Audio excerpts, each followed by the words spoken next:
안녕하세요 여러분. 네, 오늘은 연결해서 복이 있나니 말씀 5번째 시간을 갖고자 합니다.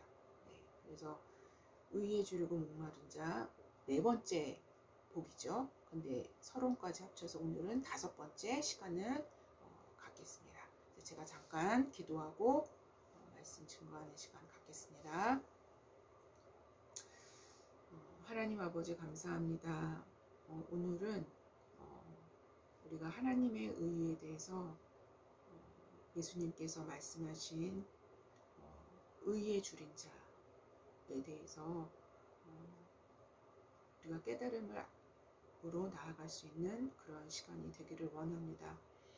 하나님 특별히 우리가 신앙생활 하면서 올바른 신앙생활, 바른 신앙생활을 위해서 이런 의의 개념을 성경적으로 규정하는 것이 굉장히 중요한 일이 될 것입니다. 하나님 아버지 우리에게 성경에서 벗어나지 않고 하나님 말씀 가운데서 하나님 말씀이 무엇이라 말씀하시는지 우리가 귀 기울여서 듣고 그 들은 그 귀가 복됨으로 말미암아 아버지 우리 마음까지 그 깨달음이 확장되고 하나님 그리고 우리 영혼까지 온전히 하나님 앞에 내어드릴 수 있는 그래서 하나님의 의에 굴복하고 복종될 수 있는 그러한 우리 모두가 될 수 있도록 도와주셔서 참된 신앙함으로 나아갈 수 있는 우리 모두가 되게 하여 주시옵소서. 하나님 이런 모든 과정에 있어서 가장 큰 힘이 되시는 성령 하나님께서 이 모든 것들을 주장하여 주시고 주관하여 주시고 이끌어 주시기를 소원합니다. 감사하며 예수님의 이름으로 기도했습니다. 아멘. 네, 오늘은 복이 있나니 계속 연결하겠습니다. 네, 본문 제가 짧지만 다시 한번 읽어보겠습니다. 의에 줄이고 목마른 자는 복이 있나니 그들이 배부를 것이며 라는 예수님의 8복의 말씀 중에 4번째 복입니다. 네, 부유한 가정에서 태어난 한 여인이 있었습니다. 그녀는 가난한 자의 아픔을 이해할 수 없었습니다. 당연히 하겠죠. 네. 가난하고 소외된 사람들의 삶은 그와는 무관한 아주 먼 나라의 이야기일 뿐이었습니다. 그녀는 도시에서 가장 부유한 자녀들이 다니는 사립학교 교사로 20년을 재직했습니다. 그러던 어느 날 길을 가던 그녀가 한 여인의 비명소리를 듣게 됩니다. 그녀는 그 위독한 환자를 안고 인근 병원으로 달려갔습니다. 첫 번째 병원은 돈이 없는 환자의 치료는 불가능하다라는 말을 듣게 됩니다. 그래서 다급한 마음에서 다시 2번째 병원으로 찾아갔습니다. 이 병원은 신분이 낮은 사람은 치료해 줄 수 없다라고 아예 선을 그어버렸습니다. 2병원으로부터 문전박대를 당하고 3번째 병원을 찾아서 허둥지둥 옮겨가는 도중에 환자는 그만 숨지고 말았습니다. 그녀는 죽음을 안고 결심했습니다. 이제부터 내가 서 있는 곳은 가난하고 병든 사람들의 곁이다. 이 여인이 바로 여러분 잘 아시는 마더 테레사 수녀입니다. 그녀의 한순간의 경험 그리고 아주 충격적인 경험이 그의 삶을 헌신적인 낮은 곳으로 옮겨 놓았습니다. 바로 테레사 수녀와 같이 일반적으로 불의에 대한 마음의 상함을 경험한 자, 막 불의를 봤을 때, 불의한 것들을 목격했을 때 마음이 막 상한 것을, 자신의 마음의 상함을 경험한 자, 바로 이런 자들이 의에 줄이게 되기 시작하게 되는 것입니다. 이건 시작점이에요. 의로움의 필요성, 의로움의 가치를 깨닫고 절실해지는 시점은 곧 이러한 경험을 하게 될 때, 불의한 경험에 맞부딪혔을 때, 이러한 경험을 하게 될 때인 듯 싶습니다. 또한 분명한 것은 이러한 마음의 상함은 의로움에 대한 가치를 간직한 순수함이 있는 자들에게 나타나는 현상이라 말할 수 있습니다. 현 시대엔 이와 같은 의로움의 가치들이 점점 더 희박해질 뿐만 아니라 모든 가치 기준의 핵심은 자신의 이기적인 이익에 열중하는 시대가 되어버린 듯합니다. 네. 이것이 의롭냐 의롭지 못하냐가 기준이 아니라 이것이 나의 이익이냐 이익이 되지 못하냐가 기준이 되어버린 시대를 할 수 있겠다는 의미입니다. 이러한 이기적인 이익에 손상을 입히는 의로움은 원하지 않는 시대가 된 거예요. 그런 의로움은 필요가 없다는 겁니다. 내 이익에 손상을 입히는 의로움은 스스로의 가치에는 그 가치가 없다는 소리입니다. 이런 시대를 살고 있습니다. 분명한 것은 이러한 시대상을 살아가는 그리스도인들은 바로 이런 이유들 때문에 하나님의 의 그리고 인간 편에서는 칭의에 대한 성경의 깊은 의미와 가치도 왜곡되기 굉장히 쉽다라는 거예요. 이기적이고 자기중심적인 칭의의 의무로 부패할 위험에 직면해 있다고 볼 수 있겠습니다. 굉장히 오래됐죠, 어떻게 보면. 네. 마치 7살짜리 어린아이에게 미적분의 답을 가르쳐 주었다고 그 후 그 아이의 입에서 그 답을 정확하게 그 정답을 말했다 할지라도 그 아이는 답을 아는 것이 사실상 아니에요. 이거는 여러분도 알고 저도 알고 모든 사람이 알고 있는 사실인 것과도 같습니다. 다이렉트로 정답을 알려주어서 그 아이의 입술로 정확한 답을 말할 수는 있겠지만 미적분을 풀어가는 과정의 수학적인 개념을 인식하고 적용해서 과정의 의미를 알고 그 답을 맞춘 것과는 전혀 다른 차원의 의미가 되기 때문이에요. 다른 차원입니다. 마치 성경에서의 의의 개념도 더 나아가 칭의의 개념도 흡사하다고 할 수 있어요. 하나님의 예수 그리스도의 십자가로 말미암아서 그 의가 나에게 전가됐다라는 거를 그냥 우리 입으로 내뱉는다고 해서 그것이 칭의의 의미를 아는 것이 아닙니다. 불의함에 대해 마음 상해하지 않는 사람은 사실상 칭의의 개념도 알 수 없는 것과 같은 거예요. 칭의의 가장 깊은 베이스는 하나님의 완전한 공의와 완전한 의로움이 있기 때문이에요. 더 나아가 불의함에 대해서 의로움의 마음이 발동되지 않는 그런 굳어진 마음 혹은 이기적으로 완전히 변질된 그 마음, 그렇게 진행되어진 사람이 어떻게 그보다 크신 하나님의 의로움을 깨달을 수 있겠어요? 이거는 개념적으로나 논리적으로 말이 맞지 않는 소리겠죠. 또한 더 깊이 들어가면 하나님의 의로움을 깨닫지 못한다면 하나님의 사랑의 깊이 또한 당연히 깨달을 수 없게 됩니다. 하나님의 사랑의 깊이는 하나님의 의로우심을 깊이 알면 알수록 더 깊이 깨닫게 되어지기 마련이기 때문이에요. 이거는 동시에 갑니다, 여러분. 이건 동일선상에 있는 거예요, 이 개념은. 하나님의 사랑의 깊이를 깊이 깨닫기 위한 필수 불가결의 조건이 바로 하나님의 의로우심에 있습니다. 하나님의 의로우심을 모른다면 하나님의 사랑을 감성을 건드리는 듣기 좋은 음악처럼 듣게 되었으며 자칫 자신의 죄를 은폐시키는 용도로 악용될 우려까지 항상 존재하게 되는 것입니다. 따라서 우리의 마음이 자신의 눈앞의 이익과 계산에 스스로 압도당해서 의로움을 쉽게 팽개쳐버리는 위험에서 반드시 우리 자신을 지켜내야만 합니다. 이렇게 지켜내기 위해서 정말 중요한 복이 오늘 본문에 나오는 의에 줄이고 목마른 자의 복입니다. 이 의로움의 마음을 헐값에 팔아버린다면 인간 안에 그나마 남겨진 하나님의 형상을 헐값에 팔아버리는 것과 다름이 없습니다. 바로 지금까지 말씀드린 내용이 오늘 본문을 말씀드리는데 아주 기초적인 베이스를 깔아두는 것입니다. 이 기초를 무시한다면 하나님의 의도, 칭의의 의미도, 그리고 배부름의 의미도 모두 다 당연하게 왜곡되게 되어버리는 것입니다. 바로 이러한 기초 위에 다시 테레사 수녀의 경험을 생각해 보고자 합니다.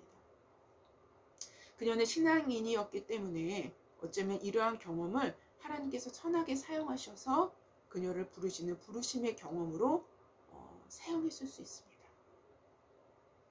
불의를 당한 경험을 최선으로 주님은 최고의 선이죠. 최고의 선으로 주님은 활용하신 것입니다. 그녀를 부르시기 위해서. 그녀의 삶을 더욱 선한 영향력을 미칠 수 있게끔 이끄시기 위해서. 그런데 만약 불의당함의 경험을 좀 부정적인 좀 시각으로 스스로 해석해서 받아들였다고 생각해 봅시다. 하나님의 개입이 아닌, 아마 병원들을 부정적으로 생각하게 될 뿐만 아니라 더 나아가 사회구조 자체를 부정적으로 받아들일 수도 있게 됩니다. 가진 자와 못 가진 자의 구조로 그 사고가 왜곡되었을 수도 있는 경험이 되어지게 될 수도 있다는 것입니다. 가진 자와 못 가진 자의 구조로 바라보는 것은 그 해석 자체가 인간이 스스로가 주인이 되어서 보는 시각이에요. 인본주의적 생각에서 절대로 벗어나지 못합니다. 이런 구조는 진리를 반드시 왜곡하게 됩니다. 반드시 왜곡하게 돼요. 왜냐하면 한편은 애정어린 눈으로 보게 되지만 다른 한편은 증오의 눈으로 보게 될 수밖에 없기 때문이에요. 증오는 또 다른 악을 불러들입니다. 그가 사회구조의 악을 보았다면, 그리고 그것에 분노했다면 그 분노를 의분으로 가져갈 것인가, 아니면 다른 악을 다시 파생되게 만들어서 그 다른 악을 다시 가져올 것인가 의 중에서 또 다른 악을 불러들이는 쪽을 선택한 것과 다름이 없게 되기 때문입니다. 더 나아가 의로움이 있는 사회로, 사회개혁을 아마 본인은 꿈꾸게 될 것입니다. 그러나 이렇게 꿈꾸는 인간의 의로움 안에는 언제나 딜레마가 존재하는데, 그것은 그러한 의로움엔 항상 자신이 의롭다는 굳은 생각, 자기의가 그 중심에 있습니다. 자신의 의롭다는 굳은 생각 혹은 암묵적인 생각이 항상 깔려 있다는 것입니다. 이러한 생각은 조금만 깊이 들어가 봐도 정확한 자기 기만적인 상태임을 우리는 확인할 수 있어요. 성경은 언제나 인간의 자기 기만적 생각을 폭로합니다. 성경 전반에 거쳐서, 창세기부터 계시록까지 성경 전반에 거쳐서 흐르는 개념 또한 의인은 없나니 하나도 없으며 라는 성경은 기록합니다. 그런 개념이 흐릅니다. 이 의미는 본질적으로 죄가 없는 자는 단 한 사람도 존재하지 않는다는 것을 의미하죠. 그러나 자신은 의롭고 누군가는 의롭지 못하다는 생각은 결국 학대와 핍박을 낳습니다. 이거는 정도 차이죠. 항상 이렇게 낳습니다. 이러한 핍박과 학대는 스스로 속은 결과로 주어지게 됩니다. 자기 스스로 속아서 주어지는 결과예요. 은밀하고 숨겨진 핍박에서부터 드러내서 대대적으로 행해지는 핍박까지, 은밀하게 숨겨진 학대에서부터 대대적으로 드러나는 학대까지, 다양한 핍박이 있을 수 있으나 본질은 모두 자기 속임에서 나타납니다. 게다가 이러한 속임은 하나님 보실 때 자신보다 의로운 자로 여기심을 받는 자까지 핍박을 하게 되는 지경까지 이르게 됩니다. 자기 의에 도취되게 되면 이것이 점점 확장되고 확대되면서 하나님 보실 때 자기보다 의로운 사람까지 핍박을 하고 학대를 하게 되는 그러한 지경에까지 되기 마련입니다. 따라서 인류에게 나타나는 모든 박해와 핍박은 그들 스스로 생각할 때 의로운 자가 악한 자를, 즉 죽여 마땅한 자를 자기가 죽이는 형태로 나타나게 되는 것입니다. 이처럼 스스로의 눈으로는 모두 정당해 보이는 것들이었음에도 그 이후에 역사는 핍박자로, 살인자로 그들을 규정합니다. 여러분, 인간에게는 의로움에 대한 갈망이 있는 것은 굉장히 선합니다. 굉장히 중요합니다. 이것이 바로 인간을 부패시키지 않게끔 하는 하나의 동력이 될 수가 있습니다. 그러나 그 의로움을 인간 자신 안에서 찾을 때 그것은 절대로 선한 결과물이 되어줄 수 없었던 것은 역사가 증명합니다. 로마서 10장 2절부터 3절 이하에 사도 바울은 이렇게 기록을 하죠. 내가 증언하노니 그들이 하나님께 열심히 있으나, 유대인들이 얼마나 하나님께 열심히 있습니까? 지금도 마찬가지죠. 하나님께 열심히 있으나 올바른 지식을 따르는 것이 아니니라. 하나님의 의를 모르고 자기 의를 세우려고 힘써 하나님의 의에 복종하지 아니하였느니라 라고 기록하면서 유대인들이 왜 때가 될 때까지 하나님 앞에 버림을 받고 그 축복을 이방인으로 넘어갔는지를 설명해 갑니다. 즉 유대인들의 복이 이방인에게로 옮겨가게 된 이유는 바로 하나님의 의를 따르지 않고 자기 의를 세우려고 했기 때문이에요. 그래서 그 복이 넘어간 것입니다. 여러분, 현대 그리스도인들도 마찬가지입니다. 그런 후에 이제 사도 바울은 이 말씀이 로마서 10장 2절부터 3절까지인데요. 그 바로 직후에 4절 말씀에는 이렇게 기록을 합니다. 그리스도는 모든 믿는 자에게 의를 이루기 위하여 율법의 마침이 되시니라 라고 기록하십니다. 의로움은 오직 하나님 안에서만 찾을 때 진정한 의로움을 찾는 길이요, 그것이 또한 그것만이 인간을 살릴 수 있는 의가 됩니다. 그리고 그 진정한 의로움, 완전한 의는 복음을 통해서 온전히 발현이 되었고 실현이 되었습니다. 뿐만 아니라 완성될 그날을, 그 의로움의 완성될 그날을 기다립니다. 우리가 하나님 앞에 칭의를 받았지만, 하나님의 의롭다 하심을 받았지만 이것이 완성된 것이 아닙니다. 칭의는 마지막 때에 완성이 됩니다. 복음에는 하나님의 의가 나타나서 믿음으로 믿음에 이르게 하나니 기록된 바 오직 의는 믿음으로 말미암아 살리라 함과 같으니라라고 기록합니다. 바로 인간의 의가 아닌 하나님의 의는 복음에 의하여 나타났고 그 복음을 믿는 자는 아들의 처절한 대가 지불의 결과로 인해서 의의 전가가 우리에게 이루어진 것입니다. 그리고 아들의 의가 전가된 의인된 자들은 아들을 믿기에 나타나는 삶의 의로움으로 의인으로 유지되는 것입니다. 이 의는 나중에 마지막 때 예수 그리스도께서 의의 왕으로 통치하실 때 그때 온전한 완성이 이루어지게 됩니다. 바로 믿음으로 산다라는 것은 믿음으로 삶을 유지한다는 것이고, 믿음으로 삶을 유지한다는 것은 믿기 때문에 눈앞의 현실적 이득을 쫓아 사는 삶이 아니라 믿기 때문에 적대적인 상황에서도 하나님의 말씀을 쫓는 의로운 삶을 살아가는 것을 말씀하시는 것입니다.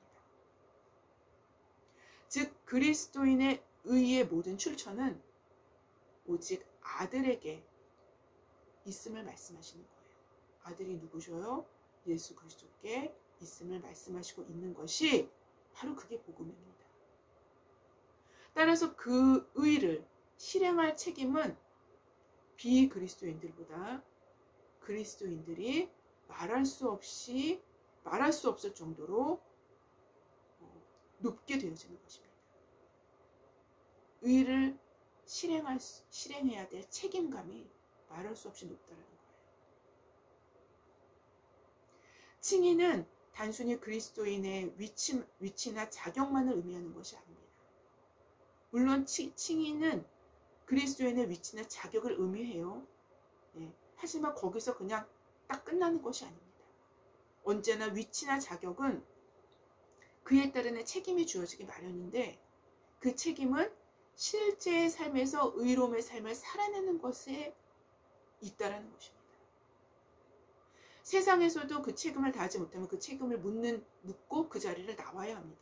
그 위치에서 내려오는 것이 상식입니다. 네, 뉴스에서 많이 보셨죠, 여러분? 네.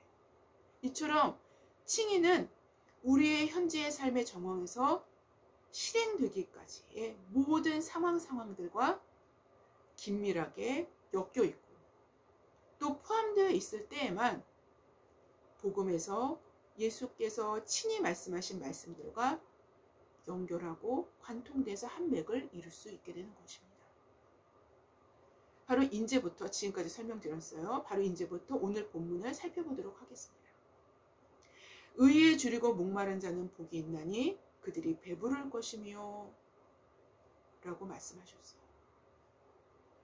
오늘 본문의 헬라어 원문엔 의 앞에 정관사 텐이 나옵니다. 텐이. 예. 바로 그대로 직역을 한다면 그 의에 줄이고 목마른 자는 복이 있나니 그들이 배부를 것이며 라는 의미입니다. 그래서 그 의라는 의미로 원래적으로 알아왔던 그 의를 말씀하십니다. 그 의.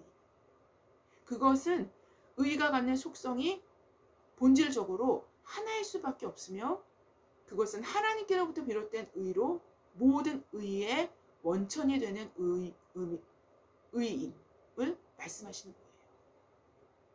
모든 의의 원천이 되시는 하나님의 의라는 의미예요. 네. 그 의를 말씀하시는 거예요, 예수님께서. 따라서 의에 줄이고 목마른 자는 바로 그 의에 줄이고 목마른 자를 의미합니다. 즉 하나님의 의에 줄이고 목마른 자를 지칭한다고 말씀드릴 수 있겠습니다. 바로 이러한 의에 줄이고 목마른 자란 즉 불의에 대한 마음의 상함을 경험한 자, 동시에 깊은 가난함과 자신의 죄에 대한 애통함의 눈으로 자신 안에도 의로움이 없음을 깨달은 자라고 말씀드릴 수 있어요. 즉 자신의 안과 자신의 밖, 자신을 벗어난 밖에 어떠한 의로움도 찾을 수 없는 자, 바로 그러한 자를 의미해요. 즉 정직한 눈으로 내 자신과 세상을 볼 수 있는 자라는 소리예요. 그래서 의로움은 온전히 하나님께 속한 것이며 오직 하나님의 것이며 오직 그분의 성품임을 깨달은 자라는 의미입니다. 진정한 의는요, 내 안에도 없고 내 밖에도 없습니다. 진정한 의는요, 내 안에도 없고 세상에도 없습니다. 진정한 의는 오직 하나님께만 있습니다. 그렇기 때문에 하나님의 의를 애달게 갈망하는 자가 되는 것입니다. 그 의를 너무나 애달게 갈망하는 자가 되어버리는 거예요. 그것만이 나의 살 길임을 직시하는 자가 되어버리는 거예요. 하나님의 의를 마치 허기지고 배고파서 견딜 수 없는 굶주림을 느끼는 사람처럼 그렇게 갈망하는 자가 되어버리는 거예요. 바로 이런 자를 의미한다고 말씀드릴 수 있어요. 그리고 이러한 자만이 사실상 칭의의 의미를 정확하게 알게 되는 자입니다. 이러한 자들만이 칭의가 칭이 됩니다. 이러한 의에 줄이고 목마른 자는 배부를 것이라 라고 주님은 말씀하십니다. 그런데 오늘 본문의 예수님의 표현을 주시해서 살펴보면 줄이고 목마른 자로 표현을 하셔요. 그렇죠? 줄이고 목마른 자. 인간이 배고픔을 느끼고 목마름을 느끼는 것은 인간의 생명을 유지하는 데 아주 기초적인 생리 현상입니다. 그렇죠. 바로 이러한 생명 유지의 기초적인 생리적인 느낌으로 예수님은 표현하고 계시는 이유가 무엇일까요? 만약 인간이 배고픔과 목마름을 느끼지 못하는 병에 걸렸다면 그는 일주일도 못 살고 죽어버릴 거예요. 그것도 굶어서. 끊임없이 끼니끼니 때만 되면 배고픔과 목마름을 느낌으로 인간의 생명을 유지할 수 있게 되고 유지할 수 있게 되는 것과도 같이 하나님의 의에 대한 배고픔과 목마름, 끊임없는 배고픔과 목마름, 그리고 거기서 파생된 의로운 삶에 대한 갈망이 없다면 우리의 영적 생명력도 잃어버릴 위험에 처해질 수 있음을 말씀하시는 거예요. 오늘 네 번째 복인 의에 줄이고 목마른 자의 복은 바로 이러한 복을 받은 자라는 의미입니다. 이러한 영적 생명력도 잃어버릴 위험에 처해질 수 있는 인간에게 영적 생명력을 계속적으로 불어넣어질 수 있는 그러한 갈급함을 그에게 집어넣어 줄 수 있는 그 축복을 얘기하는 거예요. 굉장한 축복입니다. 바로 이러한 배고픔과 목마름이 우리로 부패와 썩음을 당치 아니하고 우리의 거룩한 재생 능력을 키워주는 것입니다. 그리고 이것이 곧 하늘이 부여해 주시는 자정 능력이 되어지는 거예요. 바로 이 갈급함과 성령의 역사하심이 합해지면 그것이 자정 능력이 되는 것입니다. 곧 이러한 자들, 즉 의에 줄이고 목마른 자들은 배부를 것이라고 약속하셨는데 이 배부름은 하나님의 의로 배부르게 될 것을 의미하는 것으로 결국 궁극적으로는 인간의 구원, 칭의를 통한 인간의 구원을 약속하신 것임을 말씀하시는 거예요. 왜냐하면 의인만이 구원을 받을 수 있기 때문이에요. 오직 의인만이 구원을 받을 수 있어요. 이것이 명제예요, 명제. 이것이 성경의 명제입니다. 우리를 의인되게 하는 것이 칭의이지 않습니까? 더 나아가 하나님의 의는 종말에 있을 하나님의 통치가 완전히 성취되어지는 시점까지 연결이 됩니다. 지금까지 잠깐 말씀드렸어요. 즉 하나님의 나라와 하나님의 의가 완전히 성취되는 그 지점까지 이르게 됩니다. 여러분, 그럼 이때가 될 때까지 우리는 굶주림으로 기다리고만 있어야 합니까? 그렇지 않죠. 우리의 기다림 자체도 복이 될 수밖에 없는 것은 왜냐하면 하나님의 나라는 완성되진 않았지만 하나님의 나라가 이미 시작이 되었어요. 그래서 하나님의 나라는 의와 평강과 희락이라 라고 말씀하셨죠. 다 연결이 되는 말씀입니다. 우리의 기다림 자체도 복될 수밖에 없는 것은 바로 줄인 자에게는 생명의 떡으로 오신 예수님으로 배부르게 하실 것이며 목마른 자에게 생명의 생수로 오신 성령으로 해갈하게 하실 것이기 때문입니다. 바로 생명의 떡으로 오신 예수님, 생명의 생수로 오신 성령님으로 인해서 성령의 내주하심을 통해서 이미 우리는 천국을 맛보고 있는 것입니다. 이미 천국이 시작된 것입니다. 물론 완성되지는 않았습니다. 네, 바로 이렇게 다시 한번 말씀드릴게요. 우리의 기다림 자체도 복될 수밖에 없는 것은 바로 줄인 자에게 생명의 떡으로 오신 예수님으로 배부르게 하실 것이며 목마른 자에게는 생명의 생수로 오신 성령으로 해결하게 하실 것이기 때문인 것입니다. 하나님의 나라는 이미 시작되었지만 아직 완성한 성취의 때를 기다리고 있기 때문입니다. 그렇다면 누구에게요? 바로 의에 줄이고 목마른 자에게 이렇게 하실 것입니다. 의에 줄이고 목마른 자가 아니라면 생명의 떡이 진정으로 필요할까요? 생명의 생수가 진정으로 필요할까요?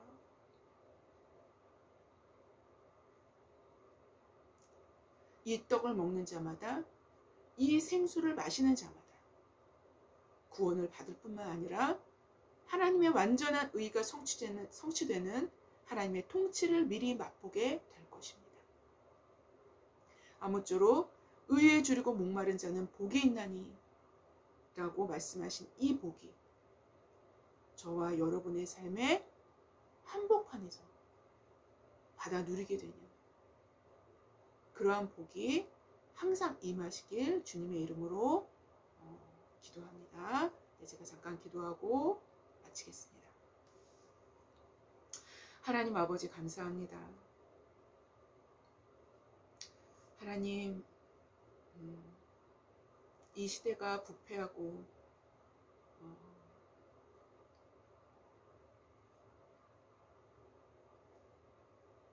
썩어가는 것은 바로 의에 줄이고 목마른 자들이 점점 없어지기 때문입니다. 하나님, 의가 기준이 되는 것이 아니라 이득이 기준이 되는, 자신의 이득이 기준이 되는 그러한 시대로 바뀌었기 때문입니다.